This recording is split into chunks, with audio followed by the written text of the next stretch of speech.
Hello అండి. నేనైతే మీ ముందుకు ఒక మంచి చిట్కానైతే తీసుకొచ్చేసాను. డబ్బులకి ఇంక్ మరకలు గానీ, లేకపోతే రకరకాల మరకలు కలర్స్ గానీ అలాంటివి ఏవన్నా అయినప్పుడు దాన్ని డబ్బులు ఎక్కడ చెల్లదు. ఎందుకంటే నేను రీసెంట్‌గా ఫేస్ చేశాను ఆ ప్రాబ్లము. ఈవెన్ ఏటీఎం మెషిన్‌లో వేస్తే కూడా అమౌంట్ రిజెక్ట్ అయ్యి బయటకొచ్చేసిందనమాట.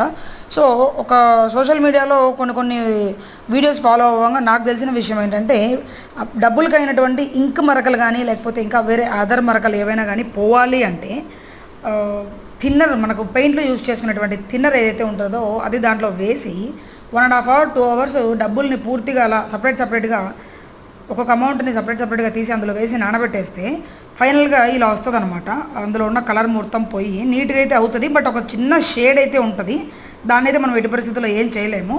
ఒకటి అది పెట్రోల్ బంకులో ఇవ్వడమా, లేకపోతే బ్యాంకుకి వెళ్ళి తెలిసిన వాళ్ళ ద్వారా దాన్ని మనము ఎక్స్చేంజ్ చేసుకోవడమా, ఆ ప్రొసీజర్ అయితే చేయాలి. ఫైనల్గా అమౌంట్ అయితే ఇలా వచ్చింది. ఇది ఫైనల్ అమౌంట్ అనమాట. దగ్గర 4,500 అమౌంట్ అనేది ఇట్లా ఇంక్ అయితే అయిందనమాట. సో చూస్తున్నారు కదా.